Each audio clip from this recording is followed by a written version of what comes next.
The cardboard box felt heavier than it should, weighted not by the few personal effects inside: a worn medical textbook, a framed photo of her graduation, a favorite mug, but by the injustice of it all.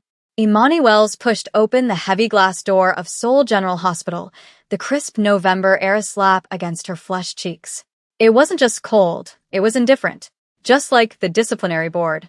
Just like Director Park, with his prim, disapproving stare. Suspended. The word echoed in her head, a flat, ugly sound. Indefinite suspension for gross negligence and failure to follow protocol. Failure. She almost laughed. She and her team had saved 57 people. 57. When the call had come in, a multi-vehicle pileup on the expressway, a catastrophe of twisted metal and shattered glass, the emergency room had descended into controlled chaos. They were overwhelmed within minutes, the roar of sirens a constant, screaming backdrop. There weren't enough beds, not enough plasma, not enough surgeons. Protocol went out the window because protocol was designed for a Tuesday afternoon, not an apocalypse. Imani had made the calls. Triage in the ambulance bay. Converting the physical therapy gym into a makeshift surgical ward. Authorizing the use of a new coagulant agent that was still in its final trial phase, but was the only thing that could stop the catastrophic internal bleeding in a dozen critical patients. She hadn't asked for permission. There wasn't time. She had acted. And every single one of those 12 patients was now stable in the ICU. All 57 victims brought in from the wreckage were alive. It was a miracle, the other nurses had whispered. A record. Director Park had called it recklessness. A lawsuit waiting to happen. An unforgivable breach of conduct. He'd made his decision before she'd even finished her statement. Now she was out. Her keycard deactivated, her locker cleaned out, her career in the city she'd painstakingly tried to make her home hanging by a thread. She shifted the box in her arms, her knuckles white. The automatic doors of the main entrance slid open, and for a moment, the sterile, antiseptic smell of the hospital, a scent that had always meant purpose to her, was replaced by something else. Cedarwood, smoke, and cold, hard currency. A man stood there, flanked by two others in identical, impeccably tailored black suits. He wasn't just standing in the doorway, he was occupying it, his presence altering the very atmosphere of the lobby. The low hum of conversation died. The hurried footsteps of staff slowed. He moved like the room owed him space, and the room paid its debt without question.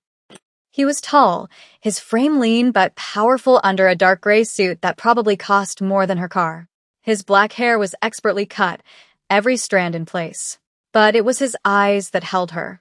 They were dark, so dark they seemed to absorb the light, and they were fixed on the harried figure of Director Park, who was practically scuttling towards him, bowing his head. Imani recognized him from the gold-framed photograph on the hospital's donor wall. Kwon Ji-han, the owner, the chairman of the entire corporate empire that held Seoul General in its portfolio. She'd heard the whispers, of course, that his business was more than just real estate and tech, that the hospital was a convenient, legitimate place to treat men who acquired injuries in the dead of night, no questions asked. The most dangerous man in Seoul, her landlady had once called him. She clutched her box tighter and tried to sidle past the silent tableau, wanting nothing more than to disappear into the anonymity of the city. But his voice, a low, quiet rumble that cut through the silence, stopped her cold. 57 survivors from a 70-car pileup, Kwon Ji-han said, his tone flat, devoid of emotion. He wasn't looking at Director Park, but at the sprawling chaos of the ER visible through the glass. The news is calling it the miracle on the Han. Explain it to me. Director Park swallowed, adjusting his glasses. A truly remarkable effort from our staff, Chairman Kwon. We were fortunate. I don't believe in fortune. Jihan's gaze finally settled on the administrator, and the temperature in the lobby seemed to drop another 10 degrees. I believe in assets and liabilities. Exceptional results come from exceptional assets. Who was the lead trauma nurse in the ER during the incident? Imani froze, her back to them. Don't say my name. Please, just let me go. Director Park cleared his throat. That would be Nurse Wells. Imani Wells, an American. And where is she? I want to meet the woman responsible for this miracle. A thick, suffocating silence followed. Imani could feel the heat rising in her own neck, the burning shame of it all. She could hear Director Park's fumbling, his desperate attempt to frame his decision as a sound one. Well, Chairman, there was an issue. Several, in fact. While the outcome was positive, her methods were unorthodox. Dangerous.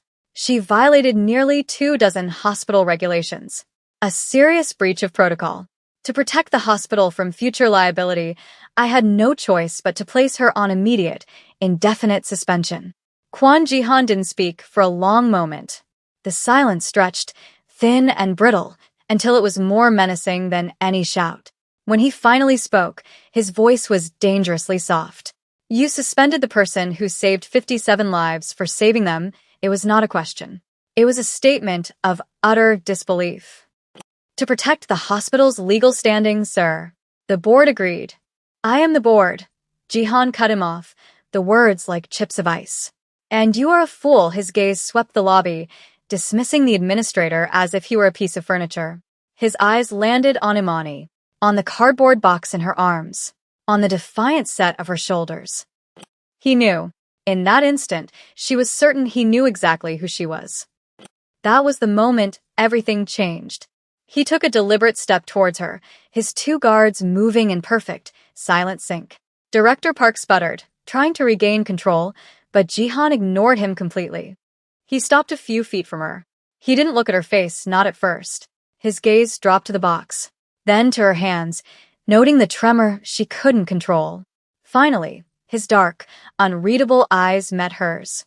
They were intense, analytical, as if he were stripping away every layer of her composure to see the mechanics beneath. Nurse Wells, he said. Her name sounded different in his mouth. Not an accusation, not an identifier. It was a claim. She just nodded, her throat too tight to speak. You're coming with me, he stated, the words an order, not a request. He turned, expecting her to follow, a king leaving his court. Imani found her voice, a strained, raw thing. I've been suspended. I'm supposed to leave the premises. He paused, glancing back at her over his shoulder. A flicker of something, amusement, perhaps, or irritation, crossed his features. Director Park has been relieved of his duties. Your suspension has been reviewed. He gestured with his head toward the gleaming black sedan that had just pulled up to the curb, its engine a low, predatory purr. Now, you're coming with me. He didn't take her back into the hospital. The car, a fortress of silent, tinted glass and supple black leather, slid through the congested Seoul traffic with an unnerving ease, other vehicles seeming to melt out of its path. He sat opposite her, not beside her, the space between them charged with a tense, formal distance. He hadn't said a word since she'd gotten in, simply watching her with that same unnerving intensity. He seemed to be taking inventory of her, from the scuff on her practical nursing shoes to the stray curl that had escaped her neat bun. She told herself it was survival instinct that made her watch him back. She noticed the way his hands rested on his knee, perfectly still. Long, elegant fingers, unadorned except for a simple, heavy platinum ring on his right pinky. A faint, almost invisible scar traced a line from his knuckle to his wrist. She noticed the precise cut of his suit, the whisper of expensive fabric when he moved. The scent of cedar and smoke was stronger in the enclosed space, clean and masculine and utterly intimidating. The car descended into a private underground garage and came to a halt before a dedicated elevator. One of his men opened her door. The other already had the elevator waiting. Kwon Ji-han led the way, his stride confident and silent on the polished concrete. They rose, the elevator moving with a swift, silent efficiency that spoke of immense wealth. The doors opened directly into a penthouse that was less a home and more a statement. Floor-to-ceiling windows revealed a breathtaking, panoramic view of the Han River and the glittering cityscape beyond. The space was vast, minimalist, decorated in shades of gray, black, and chrome. It was beautiful and sterile, a gilded cage. Sit, he commanded, gesturing to a low-slung leather sofa. He moved to the wet bar, pouring 2 glasses of water with an economy of motion that was mesmerizing. He placed one on the glass table in front of her. I have reviewed your file, he began, taking a seat in an armchair across from her. Imani Wells, top of your class, University of Pennsylvania. Recruited by Seoul General for their new international trauma program. Flawless record. Until today. I did what was necessary, she said, her voice steadier now. The shock was wearing off, replaced by a slow-burning anger. Protocol doesn't account for a war zone. And that's what our ER was. He nodded slowly, his eyes never leaving hers. 5 years ago, he said, his voice dropping slightly, there was a fire at a textile warehouse in Incheon. A business associate of mine, his wife, was trapped inside. The emergency response was by the book. They followed procedure. They waited for the right equipment. They secured the perimeter. They did everything they were supposed to do. He paused, the silence stretching. She died of smoke inhalation 40 feet from an exit because the fire chief on site refused to send his men into an unstable structure. He followed his protocol. The story hung in the air between them, a ghost of a memory that was clearly more than just an anecdote. It was a wound, the one vulnerability he carried. In that moment, she understood. He wasn't just a businessman reviewing an employee's performance. He saw her actions through the lens of that failure, that loss. He saw the opposite of the man who had let a woman die. His phone buzzed, a discreet, insistent sound. He glanced at the screen, and his entire demeanor shifted. The cool, analytical businessman vanished, replaced by something colder, sharper, lethal. "What is it?" he answered, his Korean clipped and harsh. He listened, his jaw tightening. "Find him. The ward is to be locked down. No one in or out until he is located. Use of force is authorized." He ended the call and stood, his body radiating a new, dangerous energy. "The accident on the expressway," he said, his eyes locking onto hers. "It was not an accident. It was an attack by a rival organization. They meant to overwhelm my hospital, create chaos. One of the victims, we admitted, was their assassin. He has just regained consciousness in the ICU, and he has killed his guard." Imani's blood ran cold. The ICU. Her patients. Her colleagues. "I have to go back," Jihan said, his focus already distant, calculating his next move. He walked to a steel panel on the wall, pressing his thumb to it. It slid open to reveal a safe. He pulled out a sleek, black handgun and a spare magazine, checking them with an unnerving familiarity. He then took out a thick stack of currency and tossed it onto the coffee table in front of her. "That is for your trouble," he said, not looking at her. "My driver will take you anywhere you want to go. A hotel, the airport, disappear. It will be safer for you." She looked at the money, then at him. He was offering her an out, a clean break. The smart choice, the sane choice, would be to take it and run, to forget she ever saw his face, ever stepped into his world. But she thought of the patients in the ICU, vulnerable and unaware. She thought of her friends, the other nurses, walking into a nightmare. She knew that floor better than anyone. She knew the layouts, the access points, the security blind spots. She stood up, pushing the money back across the table. "No." He finally looked at her, a flicker of surprise in his dark eyes. "I'm going with you," Imani said, her voice firm, resolute. "You need me. I know that hospital. I know where he might go, what he might use. You want to find him before he hurts anyone else? You need someone on the inside. That's still me." He studied her for a long, silent moment, his gaze searching for weakness, for fear. She met it head-on, refusing to back down. She was a nurse. Her job was to run toward the danger, not away from it. This was no different. A slow, almost imperceptible nod was his only answer. "Stay behind me," he said. It wasn't a suggestion. It was a condition of her survival. The ride back to the hospital was a descent into a war zone. Jihan was on the phone, issuing a calm, lethal stream of orders in Korean. Men were being moved into position. Exits were being sealed. He was a general commanding his army, and his territory, his hospital, had been invaded. They didn't use the main entrance. The car swept around to a private underground service entry, where 2 of his men were waiting, armed with more than just handguns. The air was thick with tension. The hospital, usually a place of managed, healing quiet, was now unnervingly silent. A lockdown. As they moved through the service corridors, Imani's mind raced, plotting the assassin's likely movements. The ICU was on the 5th floor, West Wing. To escape, he'd need a stairwell or an elevator. The main elevators would be shut down. Service elevators? Maybe. But the most direct route was the west stairwell, which exited near the ambulance bay. "Fifth floor," she whispered to Jihan, her voice low. "He'll be trying to get down. The west stairwell is the fastest way out of that wing." Jihan relayed the information into his phone without breaking stride. He moved with a predatory grace, his weapon held low and ready, his eyes constantly scanning, missing nothing. She found herself matching his pace, her senses on high alert, the adrenaline a familiar fire in her veins. This was a different kind of triage, a different kind of life-saving. They took a secured service elevator up to the 4th floor, planning to take the stairs up to 5 to avoid the main corridors. The elevator was small, the brushed steel walls closing in on them. He stood in front of her, his body a solid shield between her and the doors. She was so close she could feel the heat radiating from him, could smell the faint, clean scent of his skin beneath the expensive cologne. Their eyes met in the reflective surface of the steel doors. A spark of awareness, sharp and unexpected, passed between them. The silence was not empty. It was filled with the low hum of the elevator and the frantic, silent beat of her own heart. The doors opened onto an empty hallway. The lockdown had cleared the floors of all non-essential personnel. It was eerie.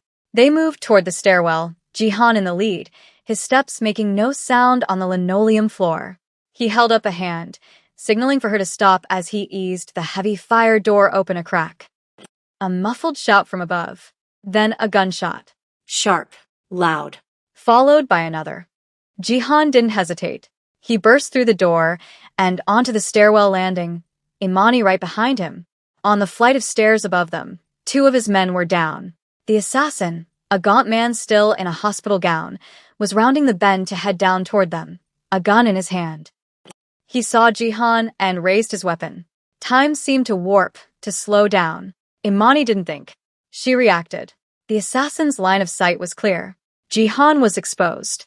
But to her right was a heavy-duty linen cart, left abandoned in the hall. With a surge of adrenaline, she shoved it. Hard.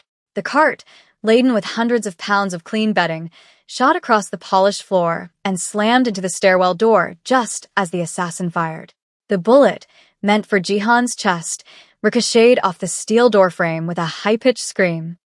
The assassin was momentarily stunned by the impact. It was all the opening Jihan needed. He moved with surgical precision, 2 shots from his silenced weapon, so quick they sounded like one. The man crumpled to the stairs, the gun clattering down the concrete steps. Silence descended, broken only by the buzzing of the fluorescent lights. Jihan turned, his weapon still raised, his eyes sweeping the area. They landed on Imani, who was breathing heavily, her hands still braced against the cart.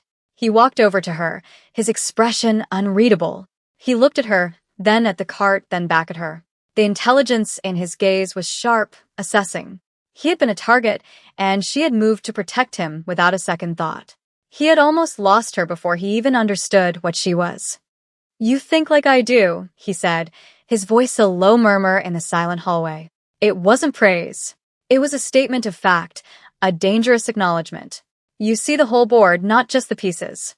She looked from the neutralized thread on the stairs to the cold, lethal certainty in his eyes. Her world had tilted on its axis. She was a healer, a saver of lives. But she had just used her knowledge of this place, her instinct, to facilitate violence, to save a man who lived by it.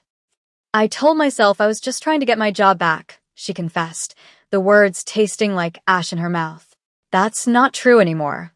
His eyes held hers, and in their dark depths, she saw not a monster, but a man who understood the brutal calculus of survival. And worse, a man who saw that same understanding in her. The aftermath was a blur of quiet, efficient men in black suits cleaning up the scene. The lockdown was lifted. The story released to the staff was that a distraught patient had attacked a guard and been subdued. No one would question it. Quan Jihan's control over his empire was absolute. He led her to his private office on the top floor of the hospital's administrative tower. It was as stark and controlled as his penthouse, all black lacquer, steel, and glass, overlooking the city he owned. He said nothing, simply watched her as she paced, the adrenaline slowly draining away, leaving a tremor in its wake. One of his lieutenants, a man named Min, entered without knocking. He spoke in rapid, low Korean, his face grim. He held out a tablet to Jihan.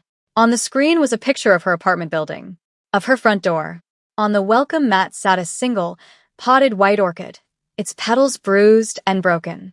"The Choi clan," Jihan said, his voice flat and cold. "It's a message. They know who you are. They know you were with me." Imani stared at the image. An orchid. Such a beautiful, delicate thing. "What does it mean?" "It's a symbol," he answered, his eyes like flint. "A debt to be paid in blood. They failed to kill me, so now they will target you to unbalance me, to show me I cannot protect what is mine." The implication hung in the air. What is mine? He saw her not as an employee, not as an ally, but as a possession, a territory to be defended. A part of him recoiled at the thought, at the sheer arrogance of it. But another, deeper part of her, the part that had shoved a linen cart to save his life, the part that had met his gaze in that elevator and felt an unwelcome jolt of connection, understood. In his world, that was the only form of protection that mattered. "You cannot go back to your apartment," he stated. "You will stay with me. My security is absolute." It wasn't a choice. It was a fact. The line she had crossed downstairs was not one she could uncross. She had stepped out of her world and into his, and the gate had just slammed shut behind her. The next few weeks were a strange purgatory. Imani lived in the gilded cage of Jihan's penthouse, a prisoner of his protection. His men were ghosts, silent and ever-present. She had a wardrobe of clothes she hadn't chosen, ate food she hadn't ordered, and lived a life that felt like a dream or a nightmare. Jihan was a constant, unnerving presence. He worked from his home office, taking meetings, issuing orders that moved millions of dollars and ended men's lives with the same detached calm. He rarely spoke to her about personal matters, but she felt his eyes on her constantly. When she read by the window, when she watched the news, when she simply stared out at the city lights. He was studying her, learning her rhythms, her tells. One evening, he found her in the small library, staring at a wall of leather-bound books. "You are restless," he observed. "I'm a nurse," she replied, turning to face him. "I'm used to 12-hour shifts on my feet, to chaos, to purpose. This is just waiting." "You are waiting for the other side to make their move," he corrected her. "So are we. The choice are old-fashioned. They believe in grand gestures. They will not use a simple bullet. They will try to discredit me, to dismantle my honor." He was right. The attack came not with a bomb or a knife, but with a phone call a week later. A high-profile patient in the hospital, a government official with deep ties to Jihan's legitimate businesses, had slipped into a coma. The official cause was an unexpected allergic reaction to a standard antibiotic. An antibiotic that had been administered by a new floating nurse on the VIP ward. A nurse whose temporary credentials had been signed off, remotely, by Dr. Imani Wells. It was a perfect trap. The evidence was circumstantial but damning. Her name, her authority, used to poison one of Jihan's most important allies. The Choi clan had leaked the story to a friendly journalist. The police would be forced to open an investigation. Jihan would be faced with an impossible choice: hand her over to the authorities, showing weakness and sacrificing a key piece, or protect her and look like he was covering up a criminal act within his own hospital, shattering his public legitimacy. A meeting was called, not with the police, but with the head of the Choi family. A summit on neutral ground, the hospital boardroom. Imani insisted on being there. "This is about me," she told Jihan, her voice shaking with rage. "They used my name. I will not hide while you decide my fate." He studied her, a flicker of something that might have been respect in his eyes. "Very well," he said. "But you will not speak unless I tell you to." The boardroom was cold, the long mahogany table a battlefield.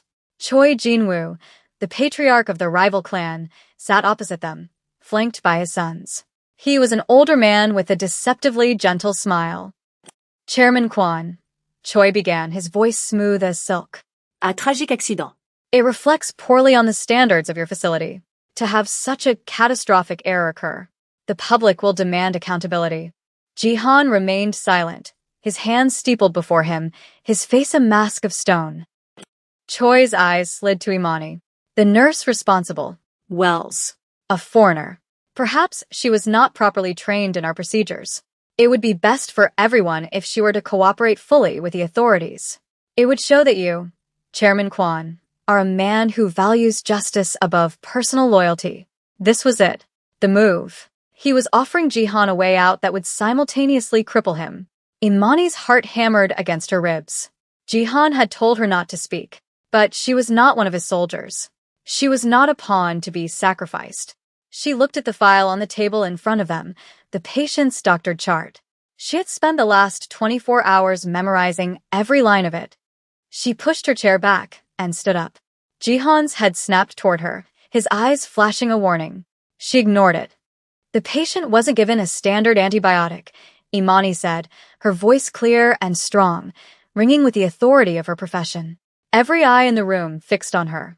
The chart says cefazolin, but the reaction described rapid onset respiratory paralysis, pinpoint pupils, bradycardia. That's not an allergic reaction. That's organophosphate poisoning. She leaned forward, placing her hands on the table. It's a nerve agent, difficult to trace unless you know what to look for.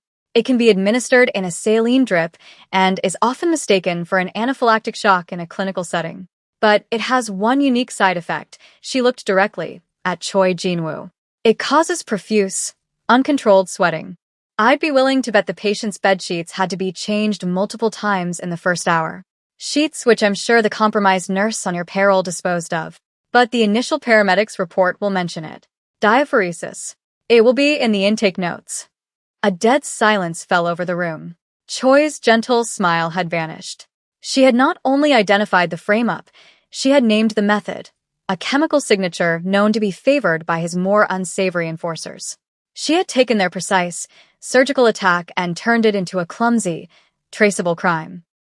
That's when Jihan moved. He didn't speak. He rose from his chair, walked the length of the table, and came to stand directly behind her. He placed a heavy, possessive hand on her shoulder. It was a brand, a declaration. He looked across the table at Choi Jinwoo, his voice low and final. "This hospital is mine," he said, the words dropping like stones into a deep well. "Dr. Imani Wells is mine.